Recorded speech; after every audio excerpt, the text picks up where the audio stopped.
नमस्ते दोस्तों, मैं सुनील भटनागर आपके लिए एक नया टॉपिक लेके आया हूँ। और आज हम जो बात करेंगे वो हम बात करेंगे कि फिनिशिंग के अंदर हम क्या क्या डेवलपमेंट्स हो रहे हैं और हम किस प्रकार से एक सस्टेनेबल एनवायरनमेंट बनाने में मदद कर सकते हैं। फ्रेंड्स, जैसा आप सब लोग जानते हैं कि 2020 मैच में आप शुरुआती दौर में कितने रन बनाते हैं, कितने आप जो है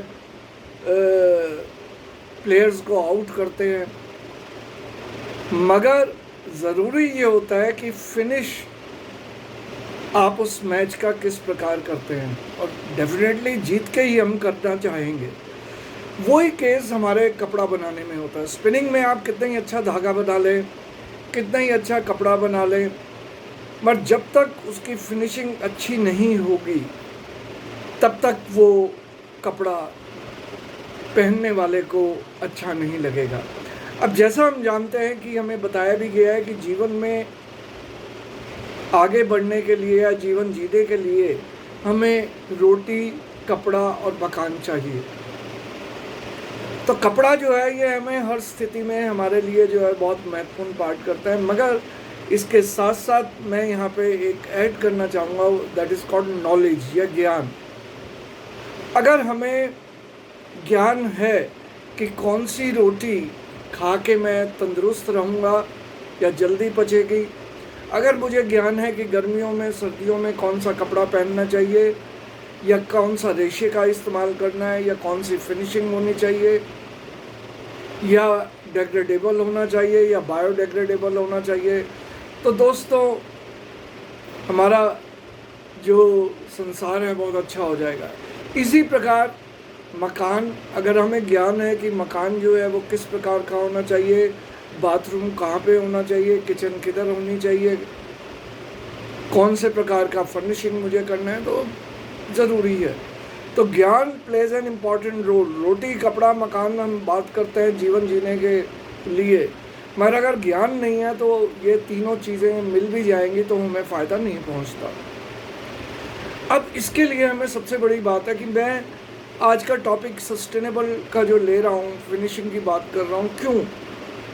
हमें ये पता होना चाहिए कि आज जिस हवा में हम सांस ले रहे हैं, जिस पानी का हम प्रयोग कर रहे हैं या जिस ज़मीन पर हम फसलें उगा रहे हैं, वहाँ पे साइंटिस्ट को माइक्रो प्लास्टिक पार्टिकल्स भी मिल रहे हैं।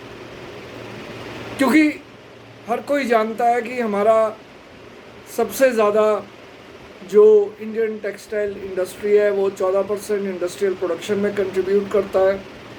It is the second largest employment sector. 70 से 80% जो वुमन है वो हमारे गारमेंट सेक्टर में काम करती है। पर एक टी शर्ट, एक कॉटन टी शर्ट बनाने के लिए जो कपड़ा हम बनाते हैं उसमें अप्रॉक्सीमेटली 3500 केमिकल्स का प्रयोग करता है। और आप सब जानते हैं कि ये जो केमिकल्स हैं वो हमारे फ़ायदे में नहीं है।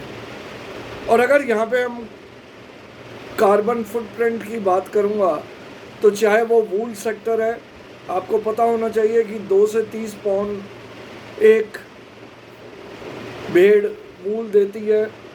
और अगर हम इस CO2 की बात करें तो कितना कार्बन यूज़ करती है ये जो है एनवायरनमेंट पे, जो नुकसान पहुंचाती है।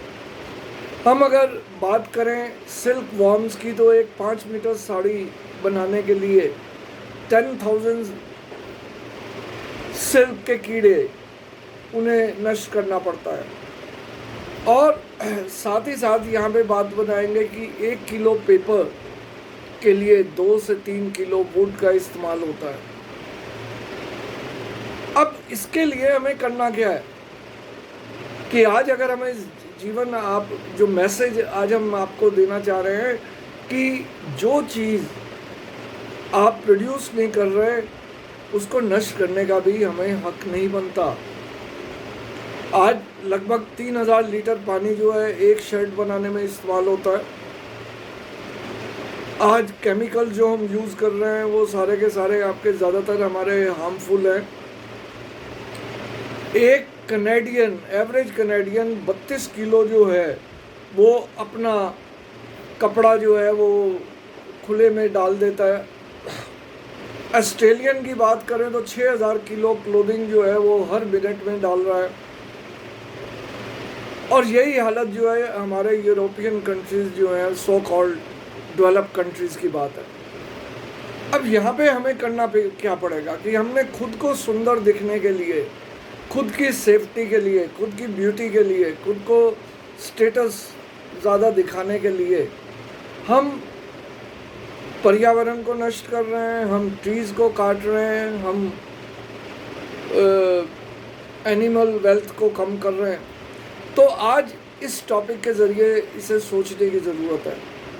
तो ये 4 चीज़ें जो है आज मैं बताने जा रहा हूँ कि एक तो केमिकल्स का कम इस्तेमाल हो, जानवर जो हैं जो हम यूज़ कर रहे हैं, चाहे वो ककून है, सिल्क का कीड़ा है, चाहे वो भेड़ बकरियाँ हैं, चाहे एंगोरा रैबिट है, तो हमें उनको बचाना है। ऊर्जा का सही प्रयोग करें, पर्यावरण को हम बचाव करें और जो भी हम मटेरियल बनाएं वो ऐसा बनाएं जो नष्ट हो जाए या जिसको हम रिसाइकल कर सकें।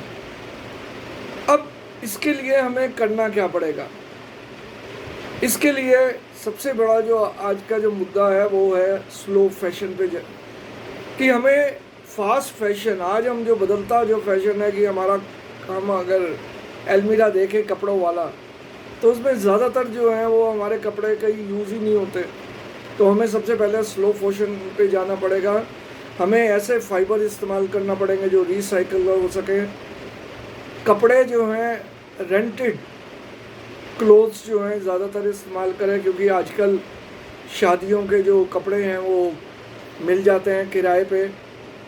एथिकल परचेजिंग करें। एथिक्स का मतलब यह है कि हम ऐसी फैक्ट्री का लें जिसमें किसी एनिमल को नष्ट ना किया हो, जिसमें पानी नष्ट ना हो, जिसमें हवा सही हो, जिसमें मज़दूरों का शोषण ना हो, जिसमें महिला मज़दूरों को अपने पुरुष साथियों के बराबर तनख्वाह मिल रही है, बच्चों का जहाँ पे प्रयोग ना हो। तो एथिकल परचेजिंग हो और हमारे जो वेंडर्स हों वो भी इसी प्रकार से हों और नीड बेस्ड परचेज करें। पुराने कपड़ों को अपग्रेड कर दें। मान लो ये जो कॉलर्स हैं अगर आज यूज़ नहीं हो रहे तो इसे चाइनीज़ कॉलर बना दें। आप बटन में इस्तेमाल कर सकते हैं। जो पुराने कपड़े जो आप नहीं पहनते और आप सोचते हैं ये आउट ऑफ फैशन हो गए, उन्हें अपग्रेड करके आगे पहने। और वाटर सेविंग टेक्निक्स यूज़ करें। केमिकल्स का कम से जो भी आप लें वो बायोटेक अगर आप ले रहे हैं तो ज़्यादा है, और नेचुरल फाइबर्स और डाइज का जो है आप प्रयोग करें। तो फ्रेंड्स, आज मैं ज़्यादा टाइम नहीं लूँगा। नेक्स्ट जो आप वीडियो देखेंगे उसमें मैं फर्दर बात करूँगा कि आज के टाइम में कौन कौन सी टेक्नोलॉजीज़ आ रही हैं जिनके द्वारा हम पानी सेव कर सकते हैं, केमिकल सेव कर सकते हैं और अपना जो ये प्लेनेट है इसको सेफ और हेल्दी लोगों के लिए बना सकते हैं, लोगों के साथ साथ animals. Thank you friends, have a nice day.